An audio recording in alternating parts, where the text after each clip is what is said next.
Let me go in and tag you. I would imagine we're going to have some people showing up for the second one, because there was a lot of interest, a whole lot of interest. Yeah, let me see here.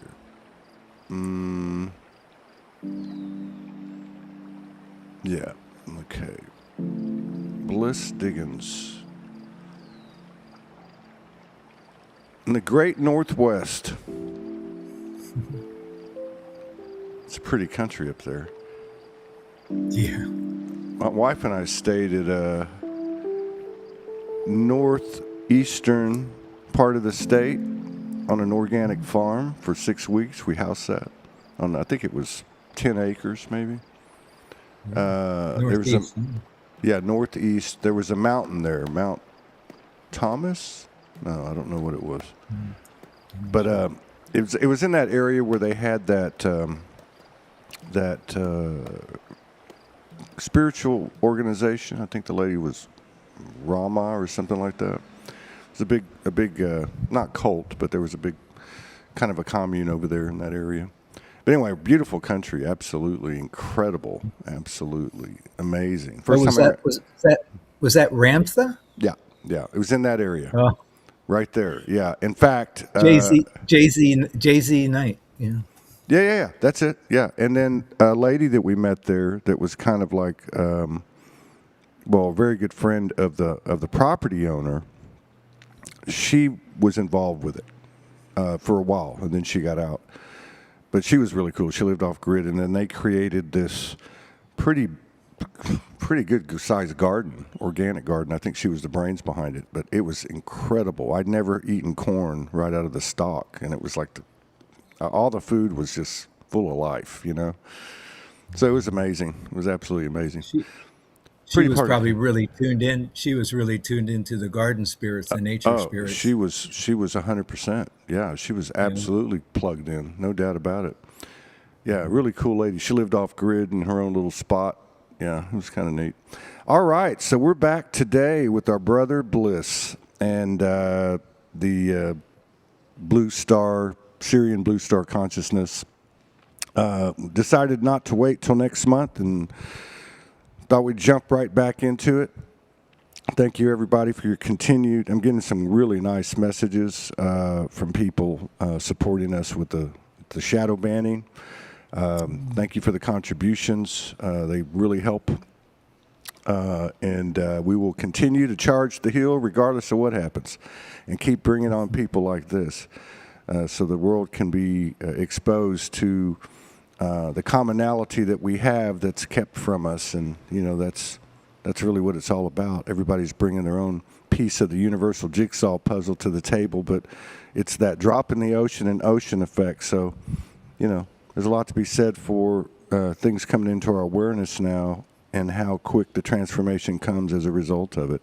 So welcome back, Bliss. It's good to have you back. Good to have everybody here. I don't know where you want to start today, but I don't know. Where do you want to start? I do want to start with specifically, well, let me ask you this. How, you talked about what happened 10 years ago, and then I think the other one was, well, I guess it was 10 years ago, right? And then later the Blue Star Syrian consciousness came through. How do you communicate with the other aspects, or your other aspects, however we want to term this? How do you communicate with the you, me, we, and it? Everybody has a different method. Sometimes they pop in and sometimes you dial them. But how does it work for you? I'm just curious. Well, actually, let me start with what I was going to say because it actually tunes into this exactly. So learning to interact with nature spirits or cosmic forces, it's really about learning a way to connect with our interdimensional self. And with each new experience, we like increase our ability. And so, to answer your question, Todd, our interdimensional self is we have to connect with the interdimensional self. And I learned to do that. Like I said yesterday, I learned to do that. The Pleiadians came in and they taught me, like right away, how to connect with them energetically, and then which means that I could feel their energy in my body. I don't know. It's not. It's telepathy. Is basically is what it is. I don't really consider it channeling. It's more like they're communicating to me and I'm communicating back to them. Um, so as they helped me activate my quantum DNA, and I had been working for years through meditation, even though I wasn't, considering it quantum DNA. I was moving into higher consciousness, which is the same thing through because I was meditating all the time up until I met the Pleiadians, and then when I finally met them, I had plenty of ability to help to assist me in learning to communicate with them. Like it was very easy for me to do at that point. And so, as my quantum DNA, well, let me back up and say what quantum DNA is. So we have two strands of linear DNA, our physical DNA, strands 1 and 2 of the double helix. They are physical strands in our body, and obviously everyone has them. And then we also have quantum strands, and there's different. They're not really strands; they're more of a toroidal field, like we talked about yesterday. And there's probably hundreds of those strands, but there's like 12 main ones that we're able to activate from this third dimensional reality. And so I learned how to, as I activated those quantum DNA, then I became more and more connected to my interdimensional self, had more and more heart radiance, and then my synchronicities increased tremendously. And so heart radiance sends out energy and creates synchronicities, like you and I connecting up, Todd. That was a synchronicity. It was a powerful synchronicity because it meant I was ready to come out, because I hadn't had any interviews or anything with my book, and I wasn't really interested in any. But then I listened to one of your videos, and I thought, oh, I'm going to contact Todd and see if he's interested. And I did, and it turned out. So, and then everyone who's listening now is synchronistic. It's synchronistic for them to listen to this, that they somehow, even if they just turned it off right away, that's okay. They came here and they got what they needed, or they keep coming back, or maybe they take it even further and they read my book, and and I just want to, in case people weren't here yesterday, my book is for free. My book is free. It's a fifth dimensional book, and Todd will put up my email address that you can send me an email requesting the book, and he'll also put up the there's a free PDF book. The book is in PDF form right now, and he'll put that up with the password. And the physical book won't be available until the end of this month, beginning of next month. But it is free. I was told not to charge for this book because it's fifth dimensional, and you can't charge money for something that's fifth dimensional. It has to come from the heart and go to your heart. So, yeah, go ahead, Todd. Did you have a question? That's, yeah. And by the way, I got your email, but it didn't have any pictures attached. Oh, it didn't? No. Oh, okay. No, I think that's a good point. That's been kind of political football in the circles, the light work, these labels. Like, what do we call it? The light worker starseed circles, ascension circles. Some people, I mean, it's a very, very important part of the transition. Actually, the Arcturians came in 2018 in a hotel room.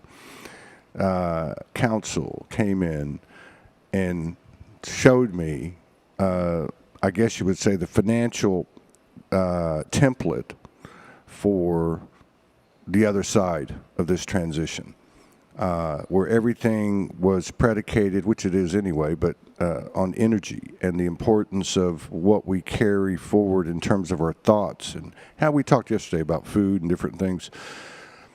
And, like for someone like me, and this isn't about me, that's not my point. But my income is like less than $800 a month, and that's it, and that's all it will ever be. Thank you, Social Security system, and its equitability. But so there's something to be said for the. I'm always told like this. I don't worry about money. I just am told what you put out from your heart will come back in the form of abundance, and abundance is a band of frequencies. It's not just money. It's all kinds of things. So I've been gifted automobiles. I've been gifted, properties to live in for free or very inexpensively, gifted an RV to travel around the country. And then there's others that are very commercial with it, which I find really interesting. I don't question their intentions. I just look at it, and but I feel like in bottom line is that this is inevitable.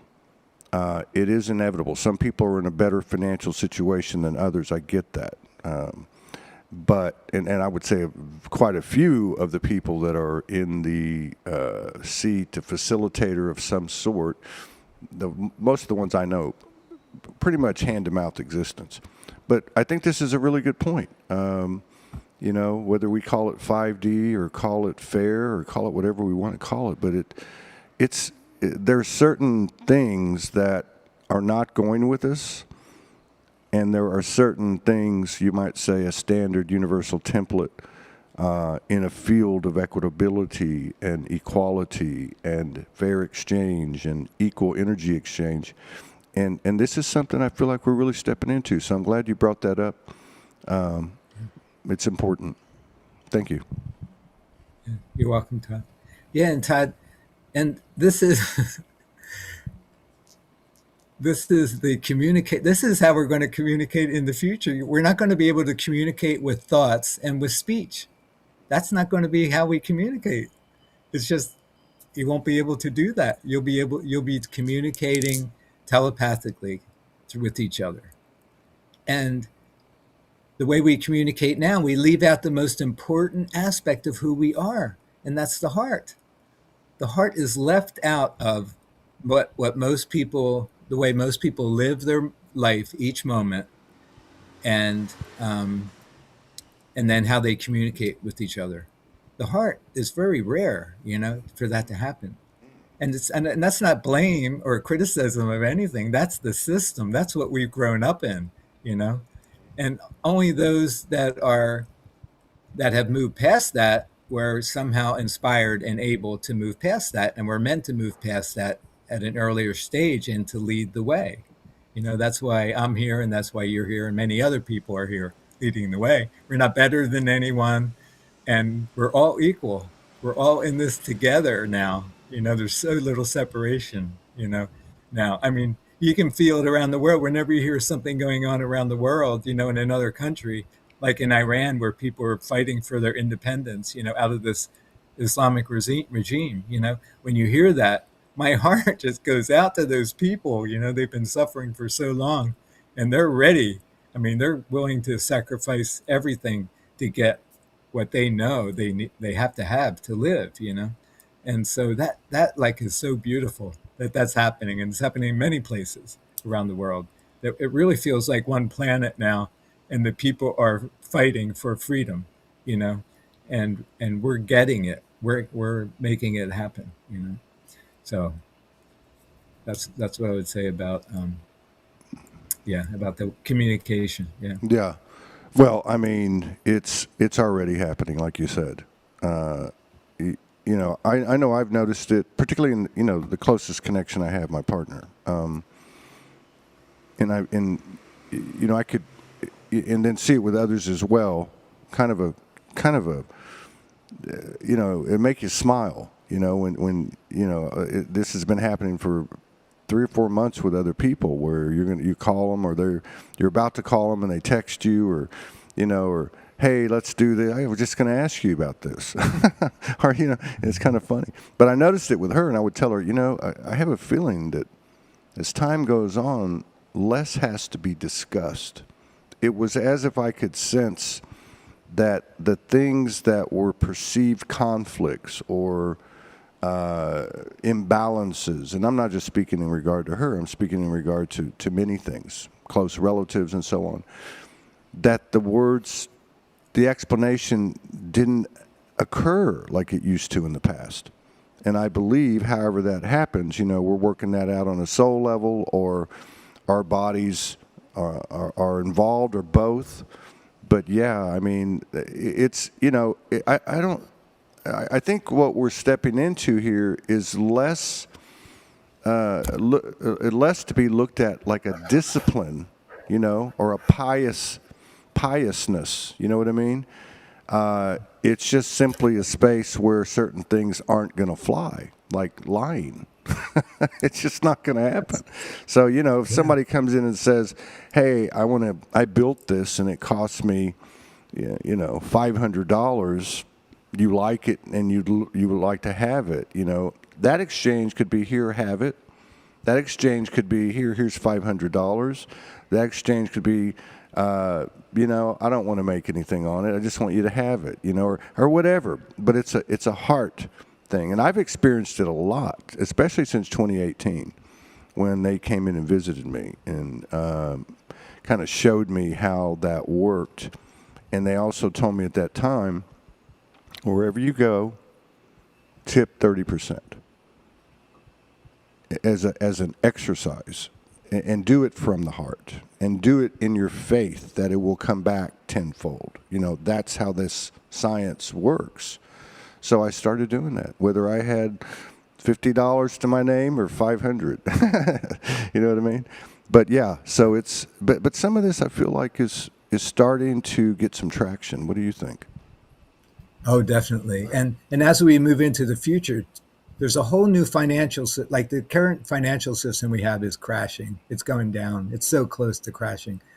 And when the revaluation, what they call the revaluation, comes in, everyone on the planet will be taken care of. Everyone. We see now we've been in survival, and people have had to be stingy. Let's talk about that. 4,500 episodes, I've never taken that subject on at length. I just want to dive into it and see if you know some things that I don't, or whatever the case is. When you say reevaluation, the revaluation, are you speaking of Nasara, Jasara? Are you speaking of a shift from the U.S. dollar-backed world economy, or what are you referring to? I'm referring to both of those things. So the first thing is that the U.S. fiat currency is almost done. I mean, everyone, including China, all the countries in the world had invested in the U.S. dollar because it had the most value, but it doesn't have that value anymore. And they've all sold their dollars. And the U.S. Treasury, they have to do something else, and that's where they have a new XRP. I believe is going to be the new world currency, and it's going to be backed by gold and silver. I think that's where the monetary system. That's interesting, and I'll tell you why I find I'm out of resonance with all this stuff, because I've seen so many psyops, so many bandwagons, and here's the main reason. The main reason is because in my experience personally, which isn't much, and the work that I've done and the folks that I've talked to, and through that, the retelling of their connections with their own experiences and mine as well.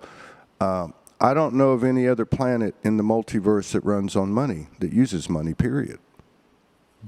So, that just, I wonder sometimes if that's part of the psyops. I consider a lot of these sacred texts to be littered I'm not. I think there's a universal thread in each and everything that can never be destroyed, and can always be found.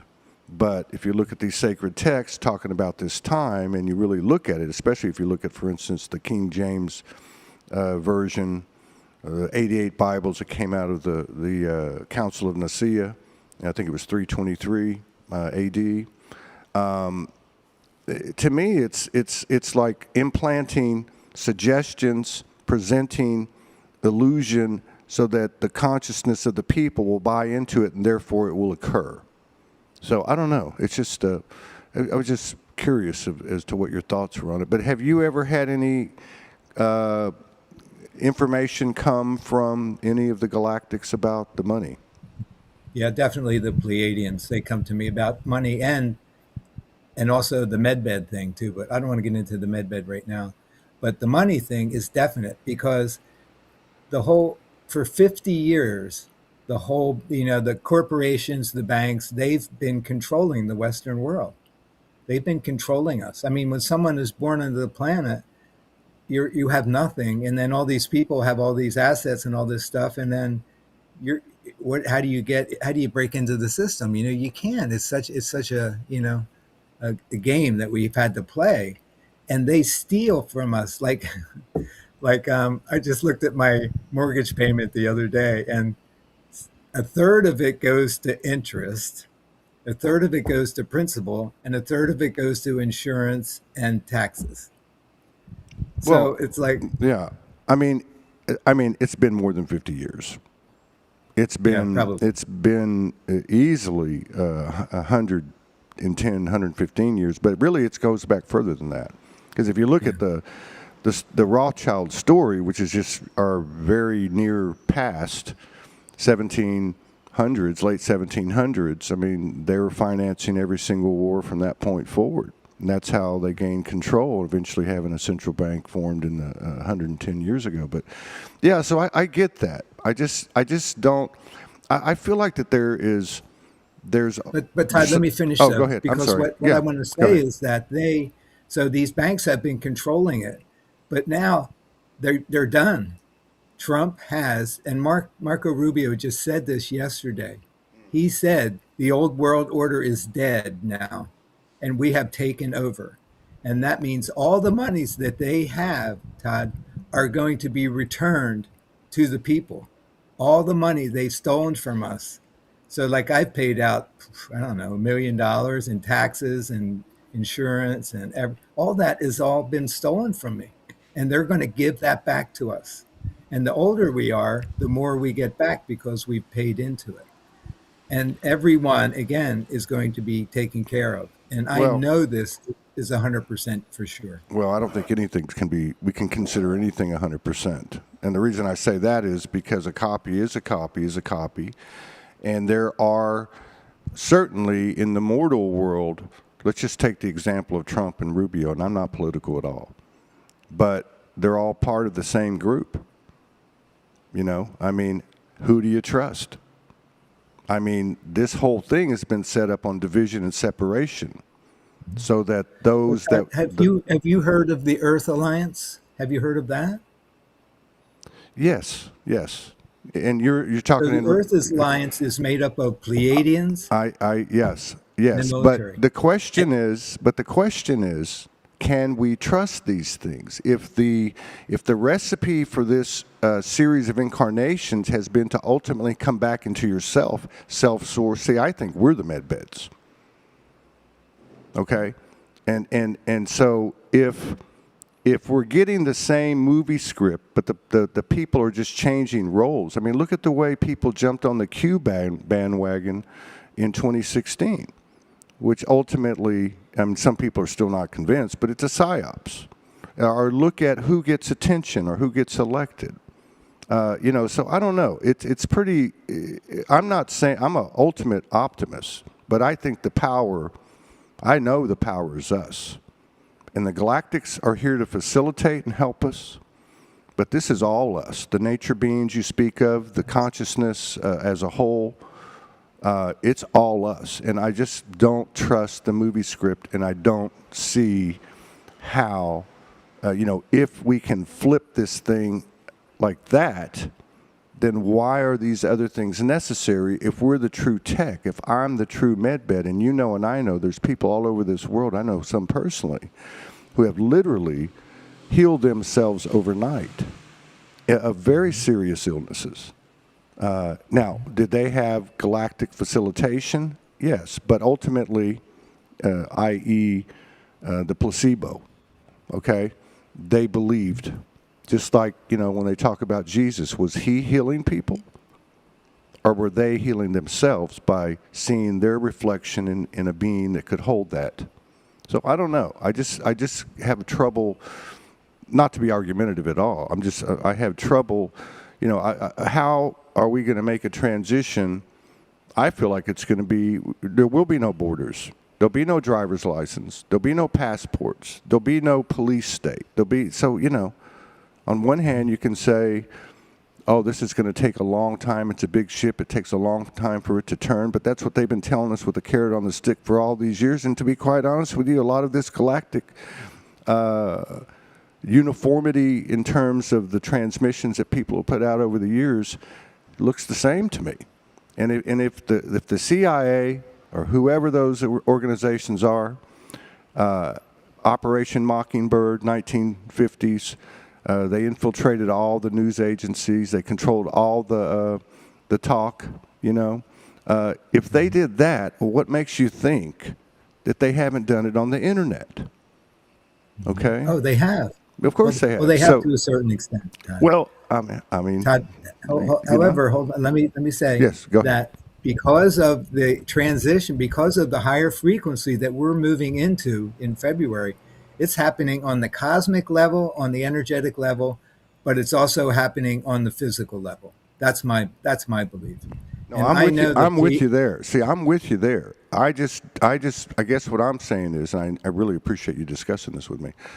I guess what I'm saying is I'm not going to hang my hat on anything that carries a narrative in the physical of some savior type mentality, because there's no difference between a savior programming and a fear-based programming, And so I don't know. I just think, but I agree with what you said. Whatever's happening is bigger than all that we can see out there. We're all part of it. How it unfolds, I don't know.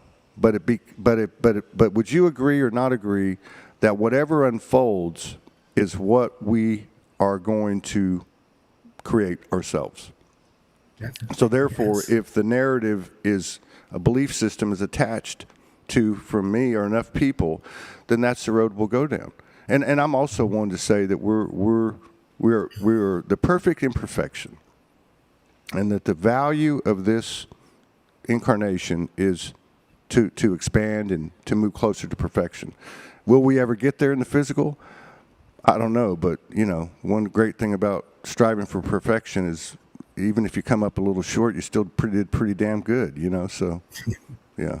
Thank you for letting me. Keep going. No problem. So, all the changes that I'm talking about, I see them occurring as we're going. And at some point between now and next April, the 27th, April 2027, between now and then, I believe that all this is going to transpire on the physical. It has to. Otherwise, we won't be able to move into that higher vibration, because the people that are creating this reality, Todd, are those who can see, those who are awakened. We are the ones who are creating this new earth. Without us, it would not be happening. And a lot of most people aren't awakened, and most people are in fear and survival. And again, this isn't blaming or criticizing. That's just the way it is. That transition just hasn't happened for them. But I believe that I am creating the reality that my heart desires, and has just known for a long time that that's what I wanted. I never knew whether I would get there, but I know that this reality that's coming is perfect love. That's the reality that's coming. That's the new earth. you can have you might not even have money on the new earth. I don't know, but you can't have anything but perfect love and perfect pure white light consciousness of the creator. That's what the new earth is. Yeah, I And that believe. cannot be and that Yeah, cannot be stopped. that's what I'm saying. That's what I'm saying. So, will we even eat food unless it's just for the sensory pleasure? Will our sustenance be the air and the sun? But I certainly struggle with, if you look at the speed of development, evolution of the earth for the last 100 years, 120, 100, the Civil War was what, 150 years ago. So look how fast everything's moved in the last 15 years. And now you've got quantum computing, and here's another thing: these powerless powers that be, okay, have technology far beyond what we're being exposed to. So there's a lot of things there. There's a lot of reason to keep the faith in myself and my brothers and sisters. Like the thing in Iran, I think is huge because nothing happens by chance. That's a very, very powerful part of the world where our recent history really, really dug its heels in 2,000 years ago. So there's Stargate, mentions of Stargates, there's this, that. I feel like that a couple of things throw all this stuff out the window. And one is that it's inevitable. How it looks, what it tastes like and feels like, even in the transition, I have no idea. And the more I get in the way, the less I feel, the less efficacy I have as part of the team. I think that's one thing. And the second thing is, this is, to me, this is like, it's more like it's a comeback. It's almost like we went through this, like a setback. Like they talk about the mud floods and resets and this shell game that these powerless powers that be have been playing with us.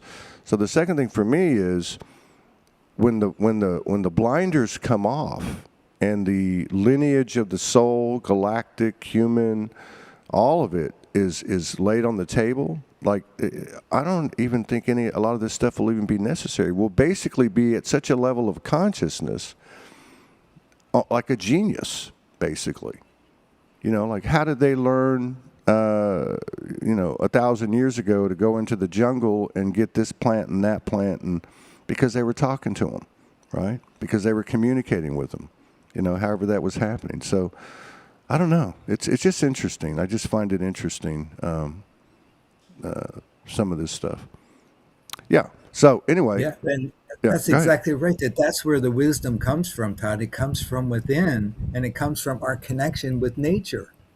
I mean, we have that. Not every human being has that. It's in our design that we have the ability to interact interdimensionally with everything. We're the only species on the planet that sees itself separate as nature from nature. And we view ourselves as superior to nature. Most people do, right?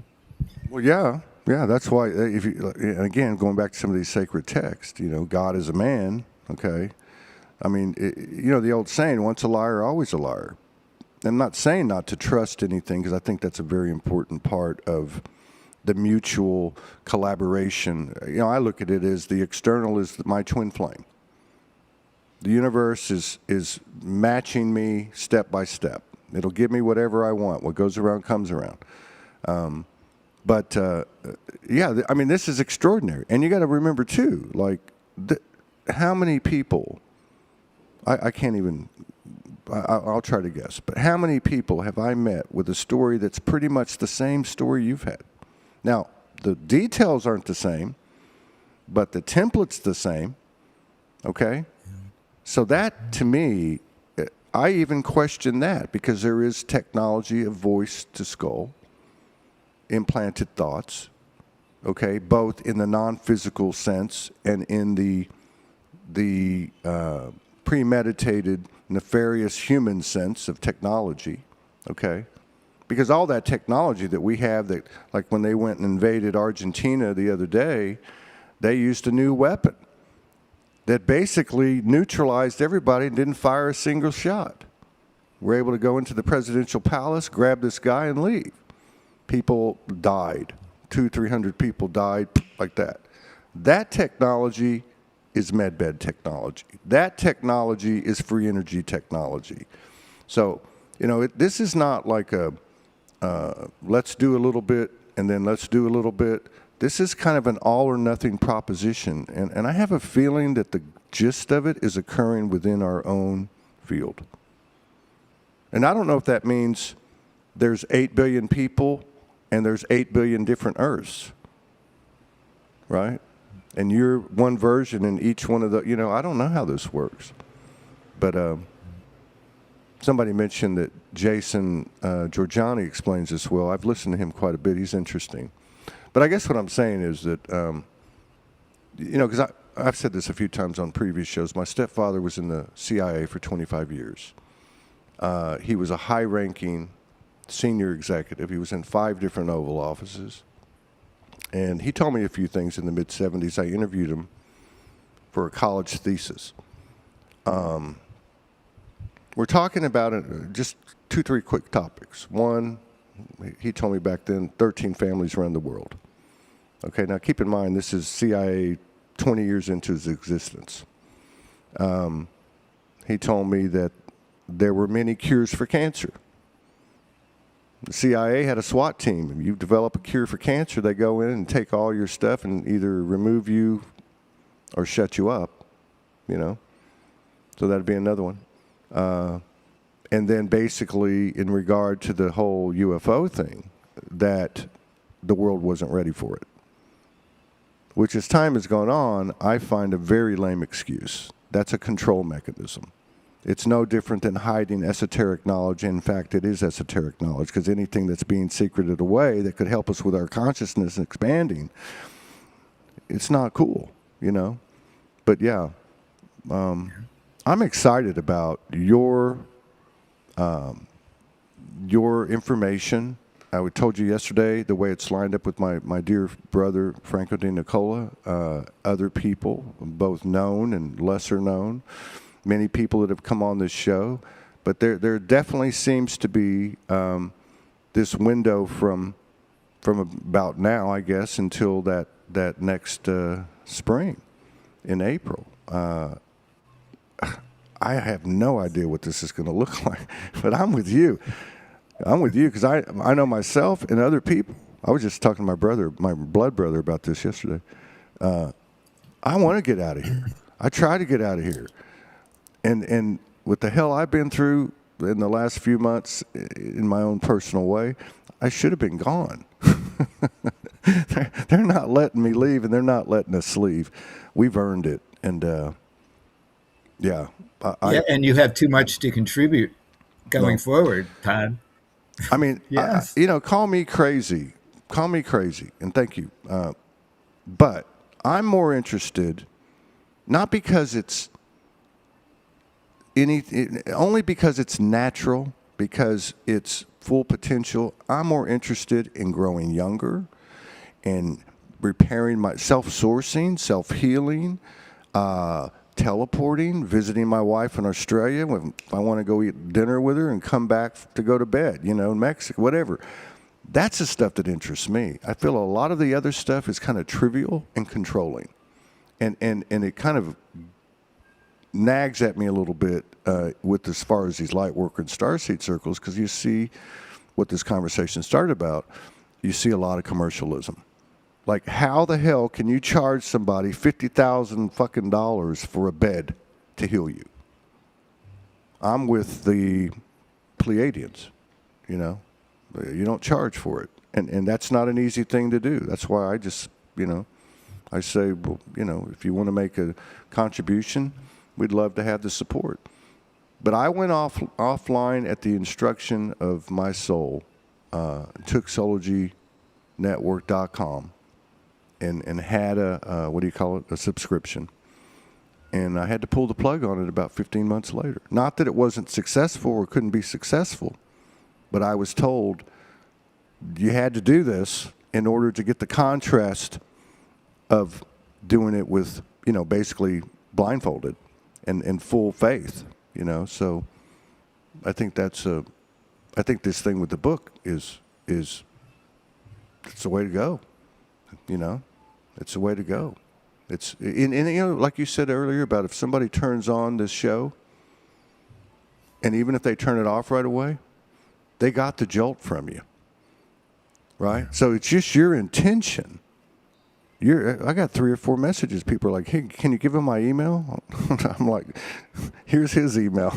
Send it. Go get it yourself." But and I think that's another part of this whole self autonomy. But even if you just the fact that you exert that heart energy, that's all it is. They may not even get the book. All they have to do is hear that or see that. Somebody said yesterday they were crying the whole show listening to you. So beautiful. So now, the I don't know. Let's go back to the book, chapter 7, right?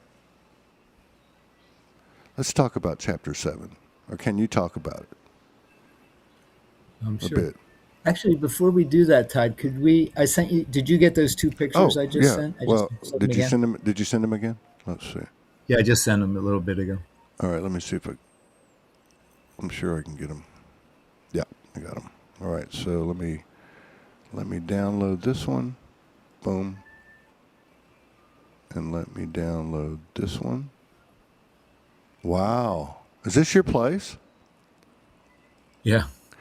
I've got a friend there. She comes on. Holly Watson. Do you know her? No. She's up there. She's probably. Oh, wait a minute. She's in Oregon, but she's got a place that kind of looks like what you're about to show us. Okay, let me share the screen. You want me to pull them up? Yeah.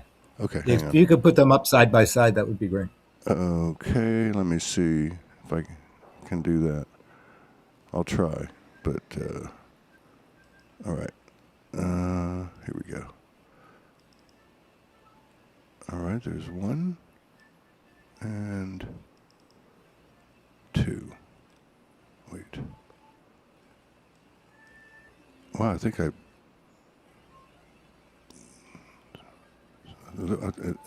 think it kind of did it by itself. How weird.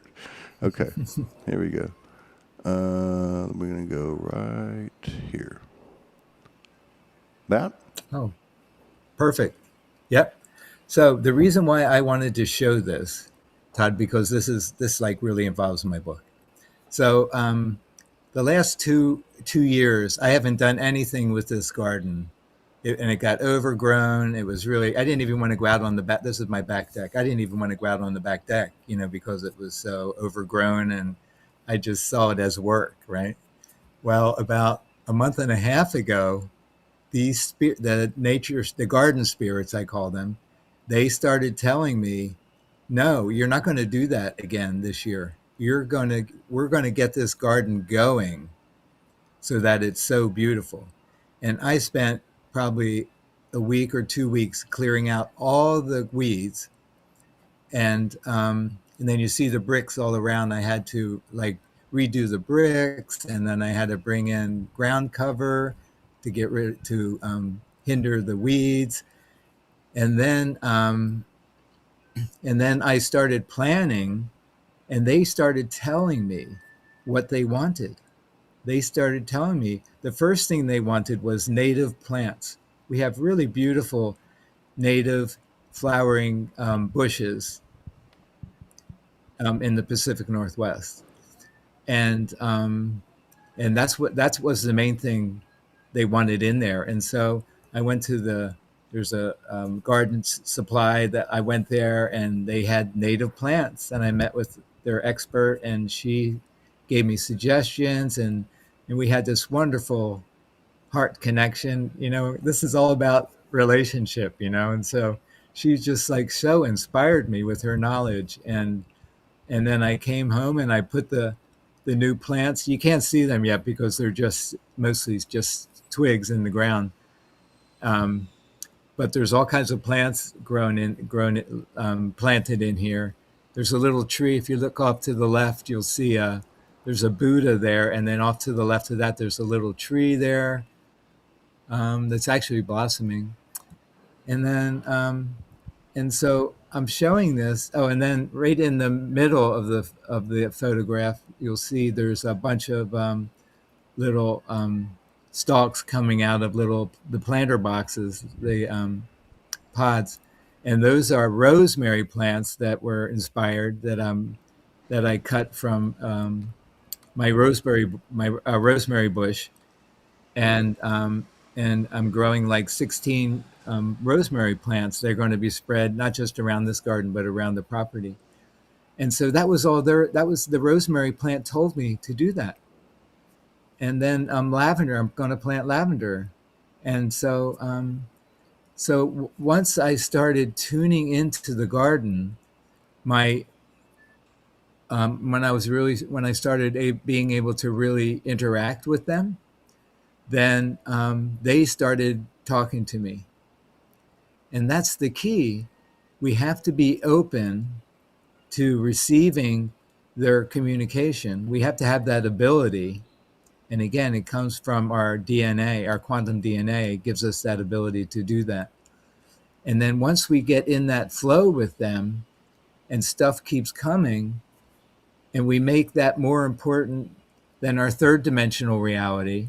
I mean, I could have made a third dimensional garden and just did what I wanted, and just planted flowers or whatever I thought was good, but it doesn't come close to the satisfaction I get from interacting with these plant consciousness. It's so incredible, the energy of it. I don't know if you can sense that by looking at the beauty here, but Oh when you yeah, see beauty in yeah, something, that's the energy of those beings, spirits communicating to you. yeah, yeah. No doubt. And I think there's so much to that. I mean, I love to get out in the garden, and I did it as in college I did it for 3 years as a profession, but just and in some of the houses I've owned, that's how I would kind of meditate. Get off work, and as the sun after dinner, the sun's going down, get out there and get your hands in the dirt, and But to what you're saying in regard to the connection. Two things. One is I 100% agree and understand for myself that in order for this to grow, and this is the soul, this is the collective, this is the partnership, this is whatever, the house, the garden, it grows by us stepping into it. It grows by, it doesn't just happen while we're sitting on our butt. No, it takes faith in motion. It takes that. That's how it works. So I really agree with you there. The other thing I find and I'm glad you brought this up, is because part of we talked about this yesterday, I believe, a little bit. Part of the challenge, part of the evolution over the last, whatever, at least 10, 15, 20 years, whatever, on an individual basis, for those weirdos like us, the normal people, has been the challenge to the egoic in terms of what we've received. And so therefore it's created at a time, and you can see people, like I said, since May, I've been seeing people show up and their humanity is 100% right there with their soul. It's amazing.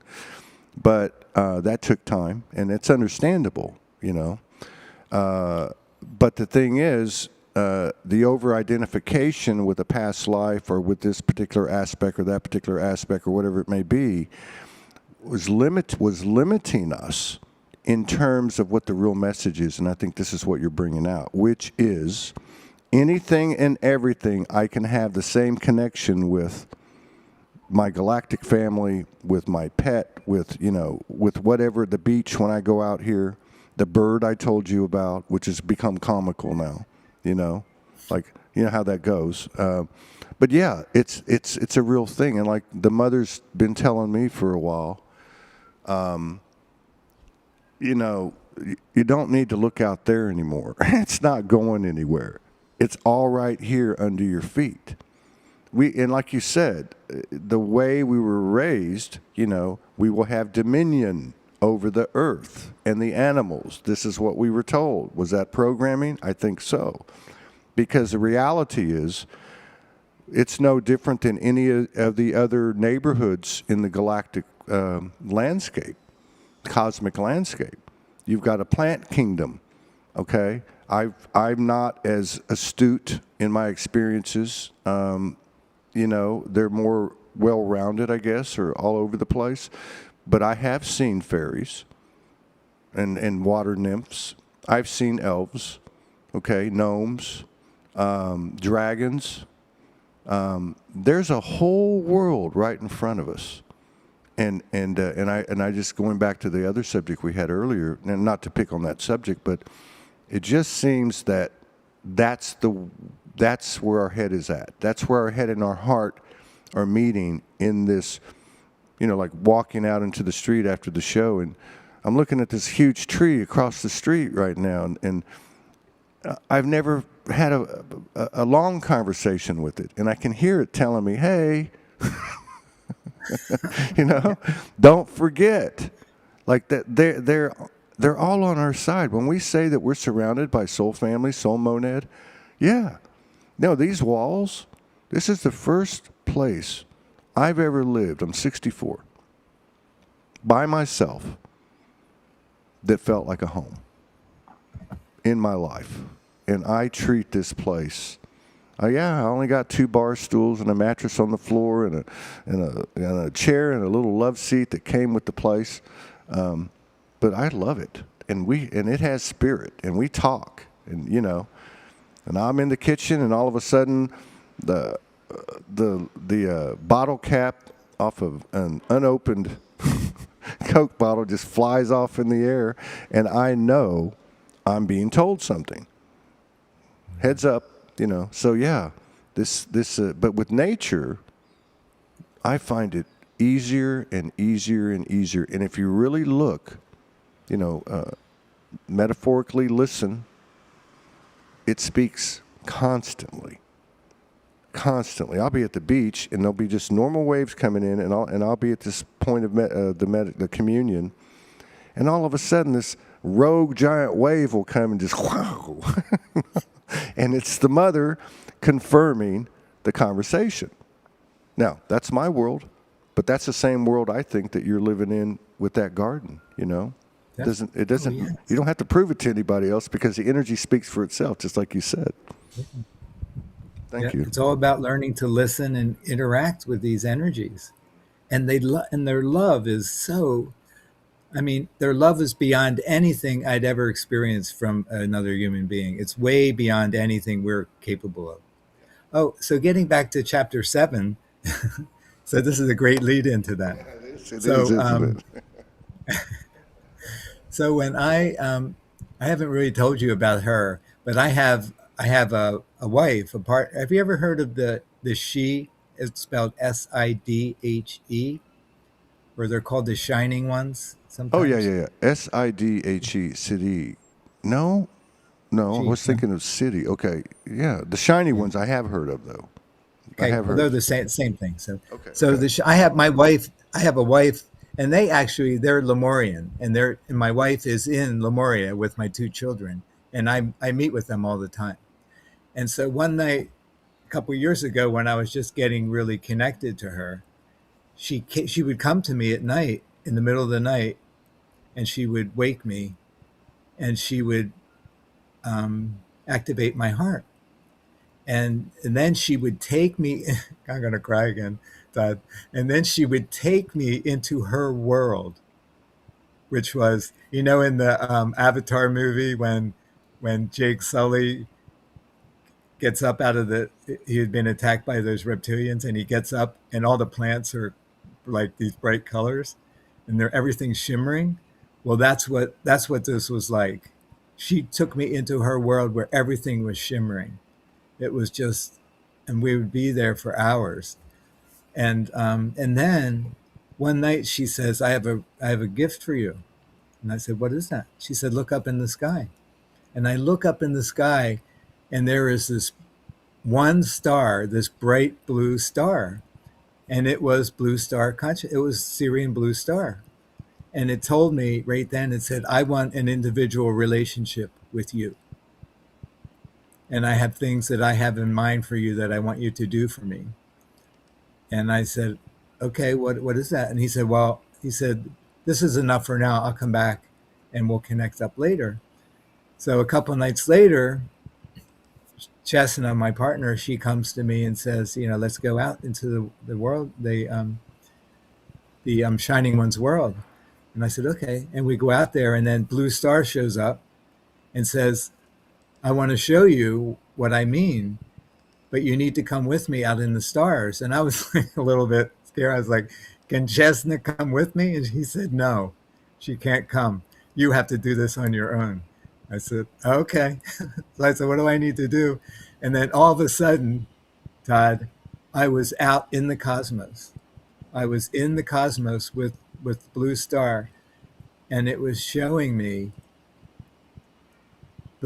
it was what I experienced, Todd, was total love from all the stars, all the planets, everything was just total love. And it was like, it was overwhelming at first, and it helped me get adjusted to it. But I know I stayed out there for a long time with it, and it just showed me these different things, and then told me that it wanted me to be involved with bringing this energy onto the planet. It said I was chosen as the star emissary, and I want you to bring this energy onto the planet. And then ever since then, especially when Three Eye Atlas came in, and again, I told you Three Eye Atlas is Blue Star consciousness. Ever since that happened, everything with me has increased, and everything on the planet has stepped up a notch. And so that's kind of the story about. That's beautiful, man. That's absolutely Yeah. that's absolutely incredible. Oh, what happened? I lost your image. All right, hang on a second. Keep talking. Okay. So let's see. What else can I say about that? Oh, I'll talk about a little bit about when I went up. This was years before that, about 4 years ago. I went up on a ship that was. I told you this yesterday, but I'll just go into it again. I went up on that ship that was. It wasn't Three Eye Atlas at that time, but it was just one of the U.S. Navy Secret Space Program ships, and that's where I met Blue Star for the first time in the face to face. Like, it wasn't physical; it was more etheric. But it was like I could see its presence and feel its presence, like right, very close to me.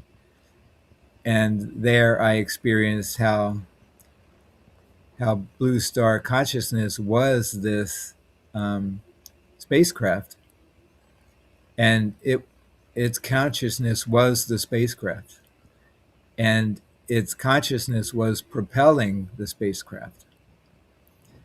And the love of the Navy crewmen on the craft, their love going into Blue Star was propelling the craft.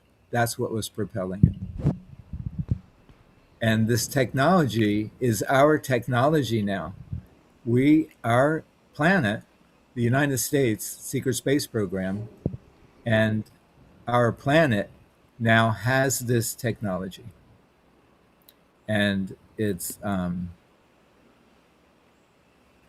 we don't have to go back. I mean, this is where we're going. This is how Let's we travel around the universe. This is how we have this technology now available to us. And This is beyond that. This is actually more advanced than what other extraterrestrials have, like Pleiadians and others. They don't have this technology. We So, have it. so this It's is so really amazing. this. Can you hear me? I can hear you, but I can't see you. Yeah, I know. I don't know what's going on with that. I have a backup. I have a backup, but they don't need to look at me anyway. They look at me every day. Okay. But no, this is very intriguing. I like it because it has a mix. Has a mix of the stuff that we all come into, the intel that we come into in our own way, but it also has a mix of some of the storylines that have been presented to us. So, i.e., secret space program. Okay. Myself and others that I know, and I would say just as a guest, 75% of what my experience has been and others that have talked about the SSP has not been positive. This is why I question things. Like, I don't so much my dreams, because the truth frequency, you can always pick up on it. I think that's part of our natural ability. You know what I mean? Now, if we are buying into a belief system that we go into a level of cognitive dissonance because we can't let go of something, I can understand the influence that has. But you look at it and say, well, why all the secrecy? Or is it just moving so fast there's no time to explain, or whatever? And again, I know we can get stuck on the narratives, but this is fascinating to have. You're like a bridge, okay? You know what I mean? It's got a little mix of both of them. And I used to ask Franco this all the time. Where does the physicality stop and the non-physicality pick up? And he'd say, that's a good question, because I've come to understand in my own understanding, just for me, I'm not saying this for anyone else, that everything outside of me, that in other words, everything that's part of the experience is part of the experience. So even though an ET, let's say, is not in physical form, although I've seen this before, I've had that happen to me, it's just like a person. He or she's just like a person, just like the plants and the animals and such. So it's and I think a lot of us have had dreamscape, I call it dreamscape, dreamtime experiences and otherwise on ships and in laboratories and so on and so on. So a lot of times, and I've had experiences more than once where my partner and I are in a pod and we put our souls, I don't know how the whole thing works, but our souls went to these bodies or whatever the case was. I've seen other people on ships. So yeah, there's definitely something going on there. There's no question about it. And this is strange too, that you're bringing up the serious thing again. I told you that I've been, for 2 weeks, I've been going out, and it's been Pleiades, Aldebaran, Orion's belt specifically. Venus was there for a while. And then the last couple nights I realized Sirius is on the other side of the belt. And as you were talking, I remembered that. I don't know if I told you. I might have told you that yesterday. But when I first started, when I was about to hit the road with the suitcase in my hand, which was about 5 years after the reawakening thing, I would walk out I was in a townhouse, and I would go out the back door because there was a carport in the back, and that's where you would enter from the back door. And there was a sliding glass 9-foot, opening. And I would stand there, and there was a star that was there every night for a while. And I had conversation with it. It was Sirius. Like I said, that's Sirius, the dog star. Like, how the hell would I know that, right? So there definitely is. It's refreshing to see the connectivity through a personal experience and not some propaganda or whatever, but somebody that's actually connecting the dots with this blue, the Atlas, three-eye Atlas, and the blue Kachina, the Syrian consciousness that you're talking about, because that feels right. That feels right to me. It feels like truth, and that's coming from you, but also from the things I've been given. So yeah, that feels really good. I wonder if more people will step up with other pieces to this. Mm-hmm. Well, also, when you mentioned the SSP and Solar Warden have not had a good reputation because they were not reputable. And when the Blue Star Consciousness ship craft, there were three of them. They were commanded by what they're called the Jedi Admirals, because they call them that because they have powers beyond the Jedi, actually. And they had to demonstrate. They were challenged by the other SSP, and they had to demonstrate their power that they completely disarmed the other craft completely, and left it like it was immobile for they left it immobile for 12 hours to demonstrate, without doing any physical harm to anybody, because they don't want to do physical harm to anything. They're total love. And they have the ability, their weaponry, they can, if someone shoots a weapon at them, they can disappear and let the object go right through them, the weapon. And they can project any image that because it is a hologram and and it's cloaked, they can project any image that they want to other craft or other beings. And they did that with Three Eye Atlas. I don't know if you paid any attention to it, Well, but they would one day Three Eye Atlas would be green, and one day it would be red, and one day it would be blue, and one day it would be 20 I did. Yeah, at once. I did. That's what I was going to ask you. This is okay. Yes, I did. But again, who was giving me that information? I have more faith in your information than that type of information, because, even if you look at that guy from Harvard, Avi, whatever his name was, he was hitting. Yeah, he was hitting all the talk shows and stuff. I didn't buy one iota of his BS, because I know that he has an agenda, and I know that he's told what to say, as we were talking earlier about. So I don't know. I have more faith in the information my brothers and sisters pass on, especially when they're coming, because there's a lot of ways to try to wrap our arms around this thing. However, one thing that I've not seen anybody disagree with, and it's been mentioned quite a few times on this show, is people recognize the truth frequency. People feel truth, and that's one thing that, to me, neutralizes everything. Right? I don't doubt anything. I believe anything is possible, absolutely 100%. And this certainly feels, our individual awakenings, when they really came in. I mean, I remember mine in 2011, and mine started with the face of Jesus appearing in the trees and having a conversation.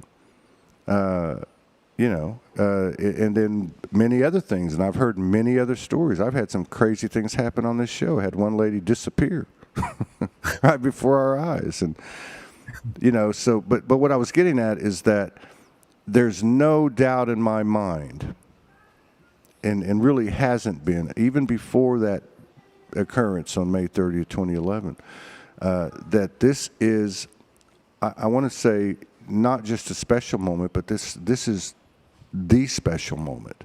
Like, there is something absolutely over the top happening here, and you can feel that it's taken us many, many turns at this, right? Like, we've taken it to the Lemuria, we've taken it to the Atlantis, we've taken it to the Avalon, we've taken it to the Elysium, and certainly other planetary histories as well. You know, if you look at the Lyran, Orion War, other things, we put the work in. So it's like we were literally coming down the promenade now. But yeah, this is interesting stuff. So you're saying that now, and this would have came from you though, that the technology that is being brought to the Earth, we'll use the Earth, okay, is even greater than those of our ET family on other planetary systems, star systems. Is that right? Yeah. Interesting, very interesting. You know, there's one other thing about the space, about these blue star craft, Todd. Mm-hmm. See, what happened was back in I think it was the early 90s, they sent 3 U.S. Navy spacecraft out into the universe. This is just like what Star Trek was, right? Where they went out to explore, right? That was the whole Star Trek thing, you know? And so that's exactly what these craft were doing. 3 of them went out, and they were told to collect technology, both personal, spiritual technology and spacecraft technology. And so when George Kavasilis told me this, he's the one who really introduced me to them. When he tells this story that when they went out, they met these civilizations, and these civilizations, they took great care to determine whether these 3 admirals were going to use the technology for peace or for harm. And they would not have given the technology if they thought that it would be used in any kind of nefarious way. They would not have done that. And so that's where they got this technology for themselves, and they're superhuman beings. Like, you know, they can do the teleportation, they can manifest anywhere they want, you know, in the universe, not just on the planet. No, I don't doubt that. And I don't doubt that is something that's available to more than just them, and I don't doubt that that's part of the secretive, the stuff that's been kept away from people. And maybe there's a good reason for it. I mean, if you look at some of the storytelling and narratives of the Rothschilds, Rockefellers, other powers that be, they actually think that they're doing the best thing for humanity, for the Earth. You know what I mean? I don't know. There's such a spy versus spy. I mean, you know, there's been, you know, timeline interference. I mean, the bad guys went back, they changed time. But when the good guys go back, they change things. You know, I've been there. I have enough recollection to know that that's real. I've talked to other people that you know, have had similar experiences.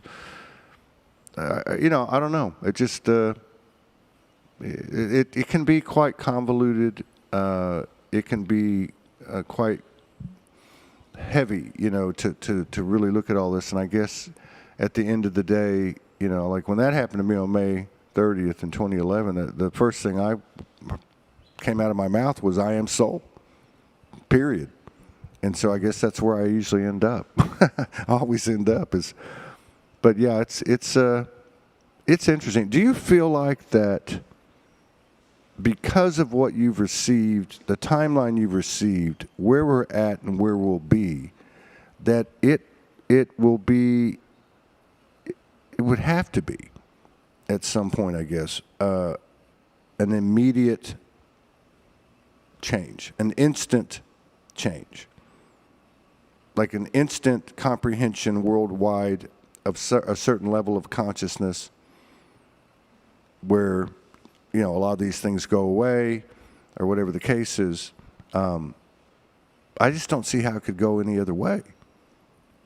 No, I see it more, Todd, that it's more of a gradual thing. Do you really? I mean, those of us that are riding the crest of the wave, we're going to experience things much earlier, sooner than other people are.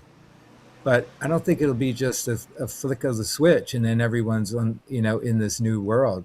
I think it has to be gradual, and that's why 3i Atlas came in and spent months traveling around the solar system because it realized that it couldn't just come in, and then show itself and then leave. It wanted people to what they said was it wanted people to argue the possibilities, Yeah, which is exactly what they did. that's right. And so it was just a gradual thing, and then it's going to come back again. And in April 2027, I believe that it'll be its mission finished, and it will be landing on the White House lawn or somewhere. I think that's what's going to happen. But by then, Todd, it won't be a big surprise for people. It won't be like, oh my God, there's a spaceship on the lawn. It'll be, oh, this is what's been going on. People will be well aware of extraterrestrials by then. I'm sure of it. Well, There's no doubt in my mind. do you think we'll see a Project Bluebeam prior to that?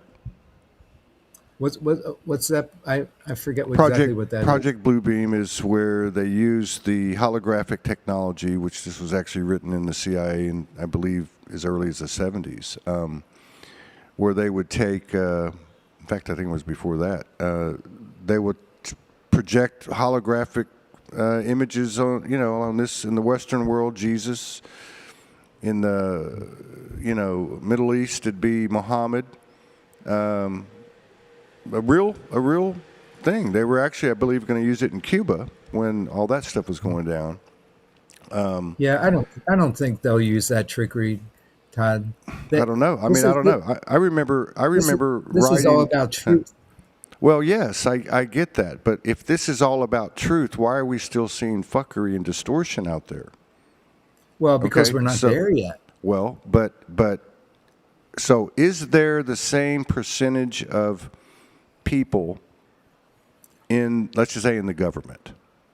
If you have, let's say, 10, 15% people that identify with visitation, starseed, the type of stuff that we talk about here, do you think that there's 10 or 15% proportionate in let's just say the State Department or the Department of Defense?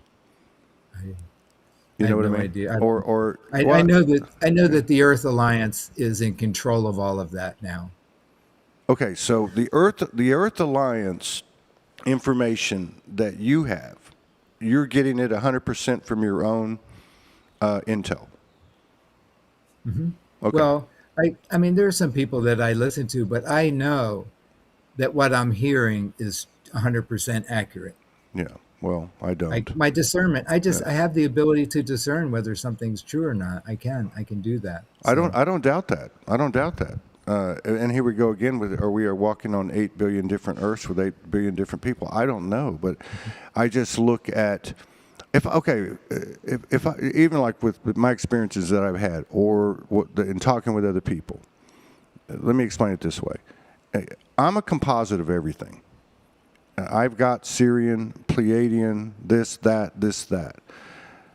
Each one of those neighborhoods, each one of those aspects has a specialty. They have a preference. They have an agenda, so to speak. Okay? If you have 3 craft going out into the cosmos representing the Earth that were intercepted by whoever these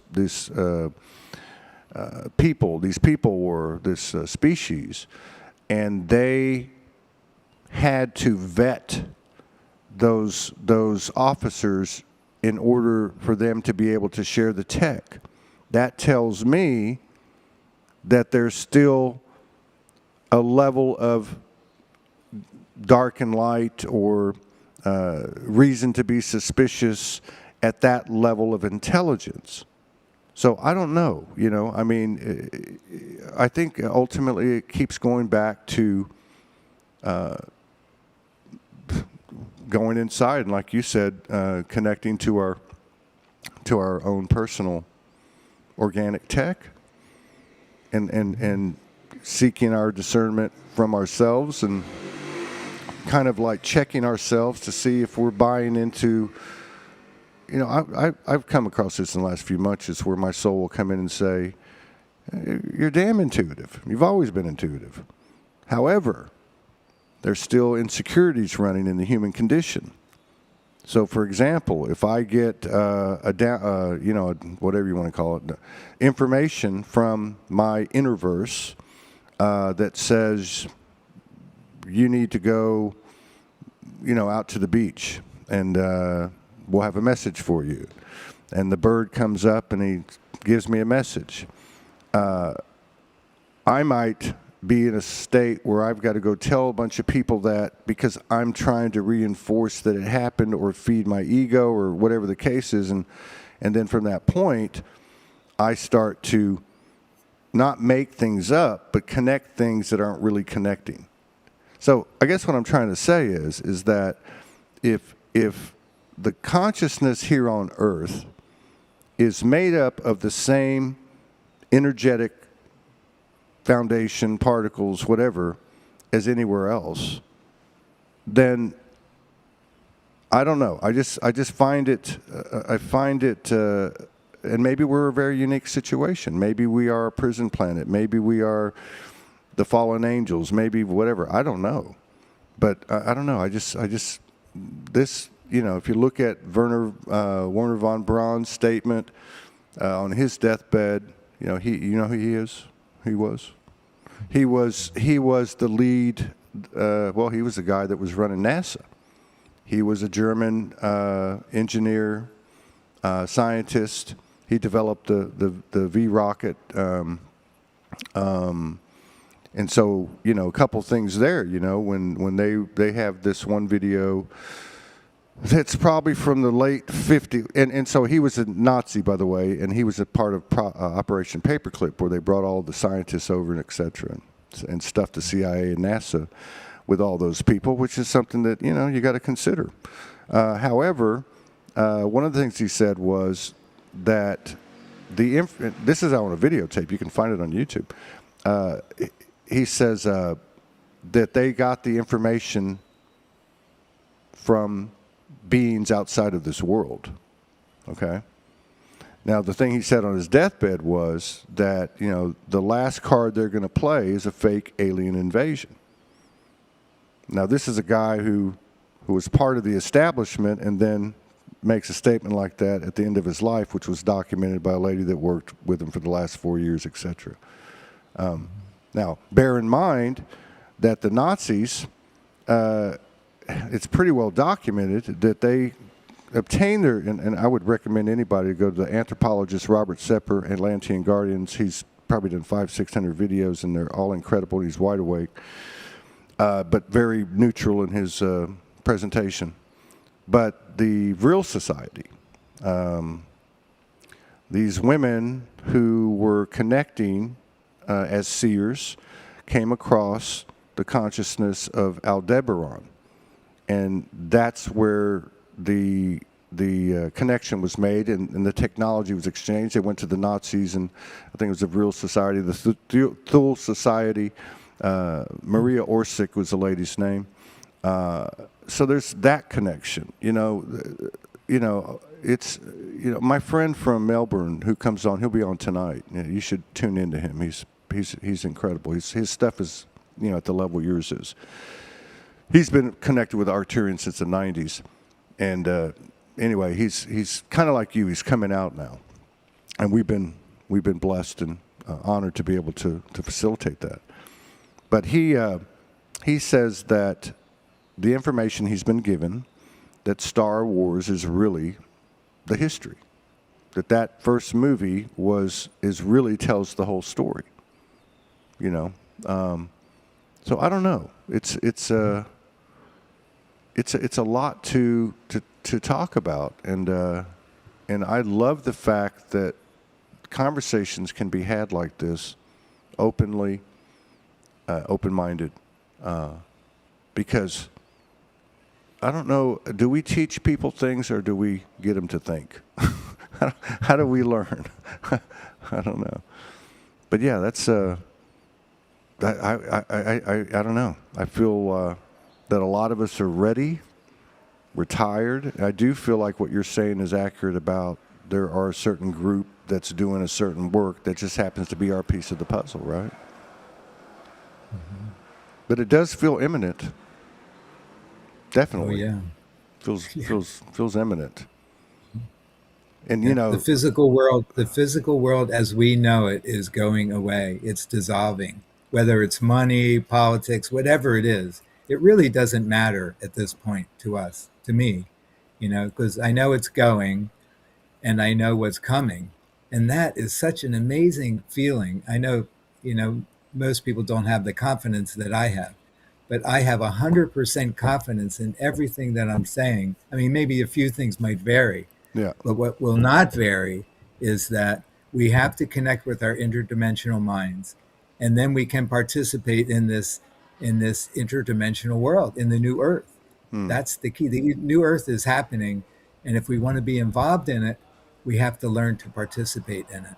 And that's my total focus. Whether no, I agree. stuff happens politically or Yeah, yeah, whatever, it doesn't yeah. really matter to me anymore. Yeah, yeah. That I mean, but I do really appreciate being able to discuss those things in a way that I don't see it being discussed. You know, I see. I don't.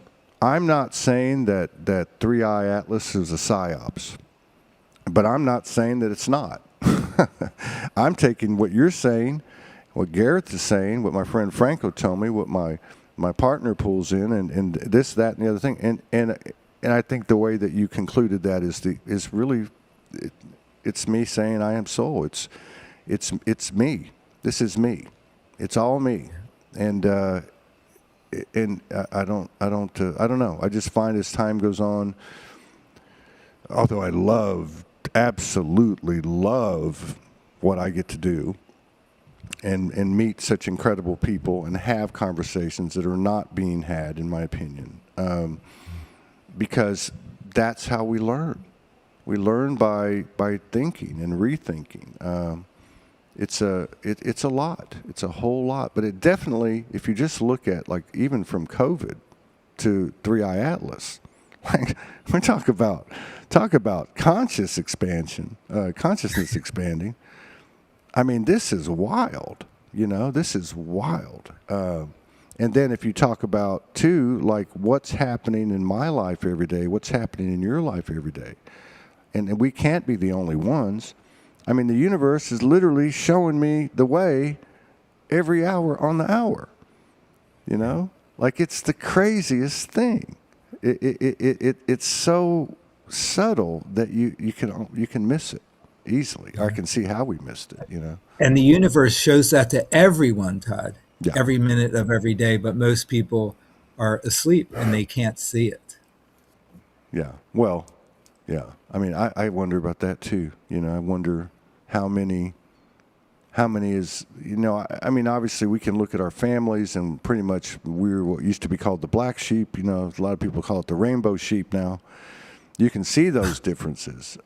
There's the narrative of NPCs, which have come through the psychic community, i.e. Edgar Cayce, Dolores Cannon, Franco de Nicola. There's all these different aspects. It's almost like, I was walking out here the other day, and and this happened one other time to me in Houston, Texas, I remember. But this was different. I walked out, and everything I was looking at was a prop. And I went, what the hell? And I looked at the trees, because the trees are my go-to. And they're like, no, we're the organic original construct, something like that. But it looked like everything was you ever see that show with Jim Carrey, The Truman Show? Have you ever seen that? Yeah, I have, yeah. Yeah, that kind of thing. But not so, satirical. Just, so I don't know. I feel like, who knows how this happens? I sometimes think I'm going to be walking down this incredible avenue here in this town, and all of a sudden I'm walking in, literally it's going to happen like that. Like, you just go from the old to the, because at some point there's got to be a point where it flips. It only makes sense, even if it's a gradual buildup like you're talking about. Yeah. Yeah. Yeah. Well, whatever way it happens, I'll welcome it. It doesn't matter. Man, we have been waiting eons, and I was here when it started. I remember the pink goo. it's, I don't know, how old do they say Earth is? 4.5 million years old, or what is it? I don't even know. Billion years. Yeah. Oh, yeah. Yeah. And here we are sweating the load, and it's just a cup of coffee. I don't know what's wrong with my my camera, but I'll see if I can replace it now. God, how do we talk for an hour and a half, and it just goes like we've just been here for 10 minutes? Yeah, beautiful, Todd. Well, you want to Todd, do it again? I have to tell you, Todd, you are such a great interviewer. You do such a great job of listening and then telling me, something that correlates to your life, and you express that and then kind of put everything together. I really appreciate your leading of our conversation. Thank you so much. Well, that's very kind of you. That's very kind of you. I really appreciate it. I'd like to continue this if you want to. I feel like people, what I told you yesterday, it just seems like when something comes into someone's awareness now, there's a quicker and quicker transformation. Sure. And I've seen that with. Yeah, let's meet again. How about next week? One day next week. Okay, let me look real quick. As long as I got you here, might as well kill two birds with one stone, right? Let's see. Okay, how about, do you want to just do this time next Monday? Or do you need to look at your schedule? I got my schedule right in front of me. Oh, okay. Yeah, I can do Monday the 23rd at 1:30. Oh. Is that what you're saying? Well, I can do either Monday or Tuesday. I got it. I was looking at the wrong day. I can do either one. Tuesday. Huh. Tuesday works. Okay, I'm just going to move it up a week. That's all. Okay. All right. Bingo. Okay. All right, people. Well, thank you for joining us. I'm sorry you didn't get to see my face for most of the show, which is no big deal. He's much better looking than me. So, thank you, Bliss, for coming in and sharing space with us again and honoring us with your presence. I look forward to seeing you in 7 days. And thank you, everybody. We'll be coming back on in 2 hours with Gareth and Katie. Take care. And before you sign out, Todd, can you send me, what's the link that I can link into that as an observer rather than a participant? You can do it on my Facebook page at 6 p.m. I'm sorry, that would be what for you? That would be 5 p.m. Or YouTube, huh? YouTube? Do you project on YouTube at the same time? Yes, it's all yeah. Soulogy One Studios on YouTube and Todd Medina on Facebook. Unfortunately, I could do it real quick. Hang on. Do you want to watch it on YouTube or Facebook? YouTube. Yeah, I don't do Facebook. I like you. Okay, let me just go pull it real quick. Let me just pull it. I got it right here. I think this will work. Okay, copy. I'm just going to put it in the. I'll send it to you in an email, and then I'll put it up. Let's see here. Reply. Boom. Boom. I think that'll do it. Anyway, that should get you there. Okay, so live. Okay. All right, everybody. Thank you very much. Here is the one I'll put it up on the YouTube as well, and the chat. Yeah. I think you'd find it really interesting. And he's been coming on. Him and I just talked about this. I believe it would have been. It's been about. I want to say there's been about probably 15 to 20 shows. We did the first two together, and then Katie and him, who've been friends for about 3 years, and they have a really good contrast. They do the show every Tuesday. So, yeah. Just, join us and see what you think. Let us know. Okay. Oh, I'd be glad to. I'll comment as well when I'm watching. Oh, far out. Okay. All right, everybody, take care. We'll see you a little bit later. Signing off brother. Now. All right. Blessings to peace, grace, and love to everybody. Bye-bye.